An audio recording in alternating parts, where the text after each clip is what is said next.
बिस्मिल्लाहिर्रहमानिर्रहीम जी, अस्सलाम वालेकुम। मैं हूं मारिया अली, आप देख रहे हैं मेरा चैनल। आमना पुलिस आ गई तुम भाग जाओ। फरहान का क्रिमिनल माइंड खुल के सामने आ गया। रईस को जी फंसाने के लिए स्पेशल सिम निकलवाई गई थी। फरहान के पुराने केसेस भी खुल गए हैं। मोहल्ले वाले जी बहुत ज़्यादा तंग थे इनसे, इतने तंग थे कि वो आमना से खुसूसी तौर पे तंग थे। शादमान कॉलोनी वाला घर जो है उसमें क्या होता रहा, पुराने मोहल्ले वाले क्यों उनसे तंग थे, इनकी क्या कारस्तानियाँ थीं, क्या गुल खिलाते थे वहाँ पर, क्यों आमना से हर मोहल्ले वाले जो है वो चिढ़ गए थे। 19 अगस्त को रईस को ख़त्म करने की प्लानिंग की गई और आमना को घर वापस बुलाया गया। आमना को हर चीज़ के बारे में इल्म था, उसने एक बार भी नहीं कहा कि इसको छोड़ दो। रईस जी इनकार करता रहा, लेकिन 23 अगस्त 14 मिनट की कॉल ने आमना जब वो कॉल करती है तो आमना उसको ऐसे ट्रैप करती है, ऐसे फंसाती है, उसको मना लेती है कि वही कॉल जो 14 मिनट की थी उसकी ज़िंदगी की आखिरी कॉल साबित होती है।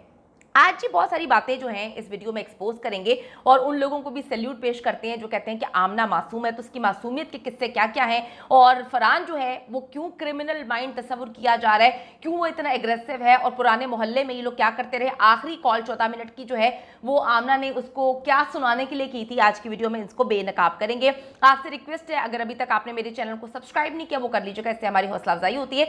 डिलीवरी बॉय रईस जिंदा बच सकता था, उसको बहुत सारे चांसेस मिले, उसको बहुत सारे मौके जो है मिले, उसको वार्निंग्स मिली, लेकिन आमना और फरहान ने ऐसा जाल फेंका जिसमें आमना को पेश किया गया। कहते हैं ना कि जी जब कोई जाल बुनता है तो बड़ा ही कमजोर और बड़ा ही बेगैरत किस्म का वो मर्द होता है जो जाल बुने और अपनी औरत को आगे करे, तो ये मेरे ख्याल में इसी तरह के बेगैरत लोग हैं।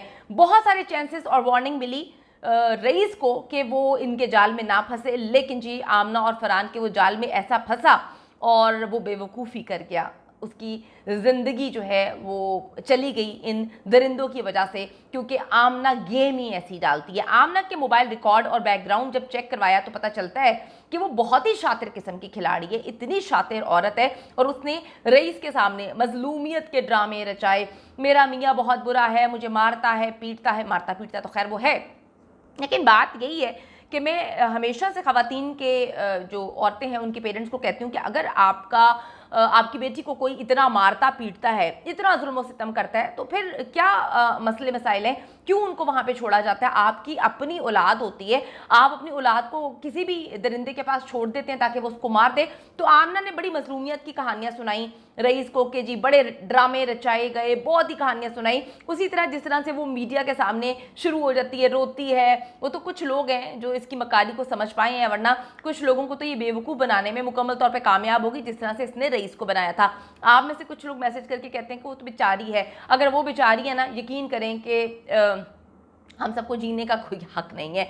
तो इसने इसी तरीके से रईस को ट्रैप किया, फंसाया। रईस भी आमना को मजलूम मासूम बेचारा समझकर गलती कर बैठा और बदले में खौफनाक तशद्दुद वाली मौत इन दरिंदों ने उसको दे दी। मैं फिर ये बात बोलूँगी कि पुलिस को इनका बैकग्राउंड चेक करवाना चाहिए, देखना चाहिए कि ये कितने आदमियों को इस तरह से मरवा चुकी है, क्योंकि इसका शोहर तो इसको छोड़ता नहीं है। 3-3 इनके बच्चे हैं और अभी वो कहती है कि मेरा मियाँ मुझसे मोहब्बत नहीं करता, डराता है, खौफनाक तशद्दुद का निशाना बनाता है। ये बात बिल्कुल कन्फर्म है। 1.5 साल पहले इसकी नाक तोड़ी थी, इसको बड़ा मारा पीटा गया था और अक्सर वो उसको मारता था। क्यों मारता था, इसकी वजह निकालनी चाहिए पुलिस को कि क्या ये इसी तरह से आदमियों को ट्रैप करती थी या इनका ये मिली भगत का प्लान था।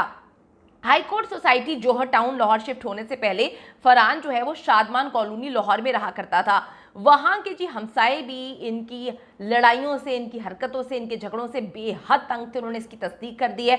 मोहल्ले वालों के मुताबिक इनके घर रोज़ाना की बुनियाद पर जो है रात को दिन हर वक्त लड़ाई होती थी। फरहान जो है जब घर में होता था इनके घर में सिर्फ लड़ाइयाँ होती रहती थी और वो कहते हैं कि सिर्फ फरहान की आवाज़ें नहीं आती थी, ये लूमड़ी भी जो है अच्छे खासे इसके जवाबात आते थे और ये मिलकर लड़ाइयाँ किया करते थे। उन्होंने बताया कि जी इनके घर में ज़्यादा आना जाना किसी का नहीं था। जब ये घर छोड़कर गए तो अहले इलाका बहुत खुश हुए और उन्होंने सुख का जो है वो सांस लिया कि इनके झगड़ों से हमारी जान छूट गई है। हाई कोर्ट सोसाइटी जौहर टाउन शिफ्ट होने के बाद भी फरहान और आमना जो है इनकी लड़ाइयाँ जारी रहीं और आमना की ज़िंदगी में जो है एंट्री होती है रईस की। ऐसे किसी की ज़िंदगी में शादीशुदा औरत जिसके 3 अदद बच्चे हों, किसी मर्द की एंट्री नहीं होती।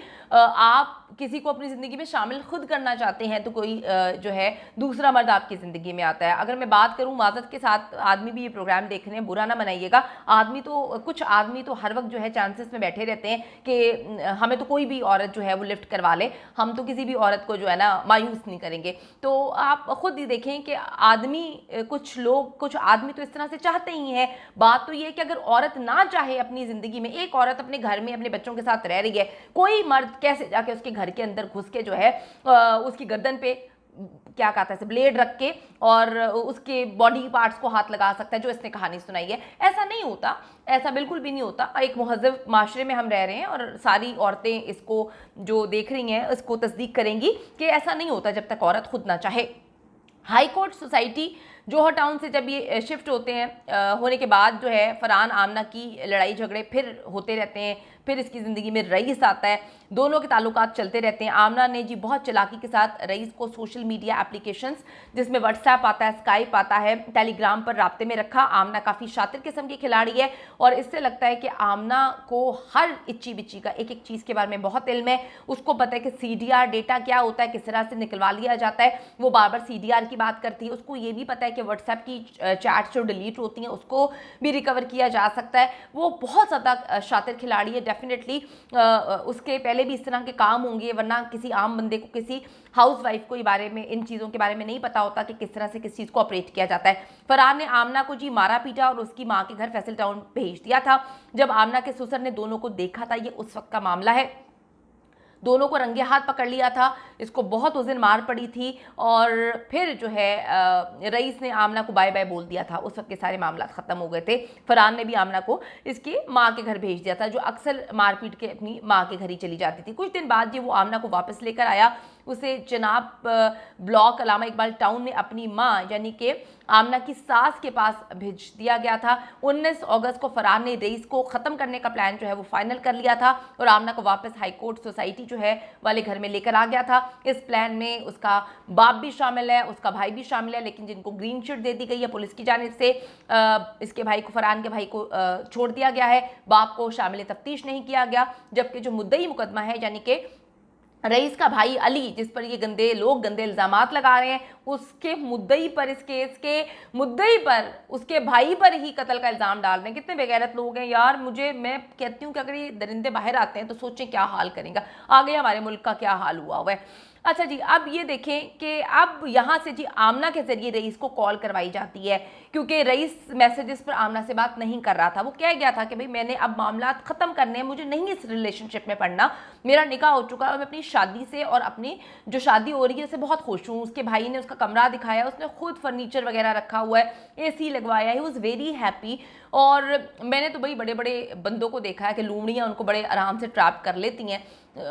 वो ट्रैप हो गया था, बाद में उसको एहसास हुआ था, वो पीछे हट रहा था, लेकिन तब तक उसकी मौत का फैसला ये दरिंदे कर चुके थे। अब यहाँ से जी आमना के जरिए रईस को कॉल करवाई गई, क्योंकि रईस मैसेजेस पे बात नहीं कर रहा था। आमना ने वीडियो कॉल करके रईस को यकीन दिलाना शुरू कर दिया, रोना पिटना शुरू कर दिया, रोने पिटने की एक्टिंग। वैसे एक्टिंग में तो मैं कहती हूँ अगर सैयद नूर साहब को पहले आमना मिल जाती तो इससे काफ़ी फिल्में करवा चुके होते। इतनी एक्टिंग करती है कि मैं कहती हूँ कि एक्टिंग तो आमना साहिबा पे ख़त्म है। ग्लिसरीन के बगैर एकदम से रोना शुरू हो जाती है और दावे कर रही होती है अल्हम्दुलिल्लाह मैं बिल्कुल पाक साफ हूँ, मैं बहुत अच्छी हूँ, इसलिए मेरे मियाँ ने मुझे रखा हुआ है, हमारे बच्चे हैं, हम बड़े खुश हैं, हम बड़ी जल्दी चले जाएंगे अपने बच्चों के पास, हम लोग इज्जतदार लोग हैं। तो ये लाइनें तो अब मुझे भी रट चुकी हैं कि वो कितने इज्जतदार लोग हैं दोनों। यहाँ पे सिर्फ औरत की इज्जत पे बात नहीं करनी चाहिए कि जी औरत, वो आदमी देखें फरहान जिसने कत्ल किया, जो बकवास सुना रहा था कि गैरत के नाम पे कत्ल किया। केड़ी गैरत भाई, कौन सी गैरत? गैरत के नाम पे आप चौथे मोहल्ले से आए हुए मर्द को पकड़ के पूछेंगे कि तुम मेरे घर में क्यों घुसते थे?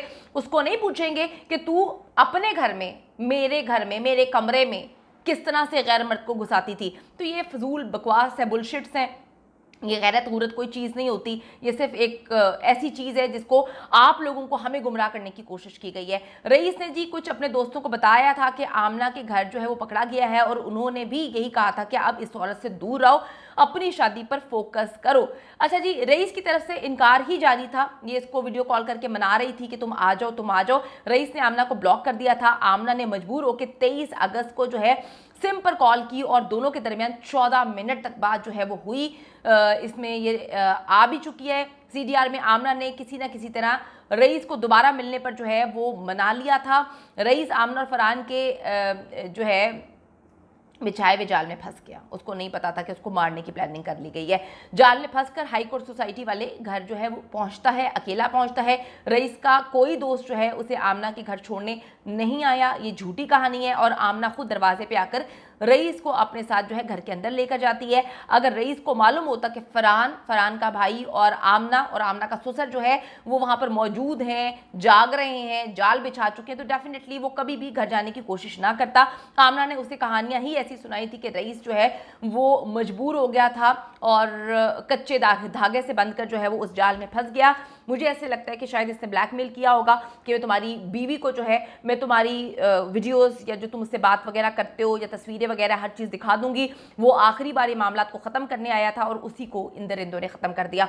मेरी जो हुकूमत वक्त से अपील है, इन दरिंदों को कैफरे किरदार तक पहुंचाया जाए। अगर इस तरह के दरिंदे, नूर मुकद्दम कत्ल केस का वो दरिंदा जाहिर जाफर जिसको हाई कोर्ट जो है ट्रायल कोर्ट सजाए मौत, फांसी की सजा दे चुकी है, सुप्रीम कोर्ट ऑफ पाकिस्तान में केस लटका हुआ है 2 साल से, उसके वालिदैन जो है रो रहे हैं, सारा इनाम के वालिदैन रो रहे हैं। खुदा के लिए हुकूमत वक्त, chief justice of Pakistan, army chief, जो भी इस मेरी आवाज़ जिस तक भी पहुंच रही है, खुदा के लिए इन दरिंदों को कैफरे किरदार तक पहुंचाएं, वरना हम किस तरह से इस सोसाइटी का हिस्सा बन सकते हैं जहां पे एक सर से तन जुदा करने वाला कातिल जो है वो आराम से बैठा हुआ है, नूर मुकद्दम कत्ल केस का मुजरिम जाहिर जाफर, सारा इनाम का कातिल जो है वो आराम से बैठा हुआ है, ये दरिंदे आराम से बैठे हुए हैं। तो फिर आप कातिलों की सोसाइटी बना रहे हैं, यहाँ पे आम लोगों का क्या काम है? तो कभी भी हम लोगों को मार देंगे।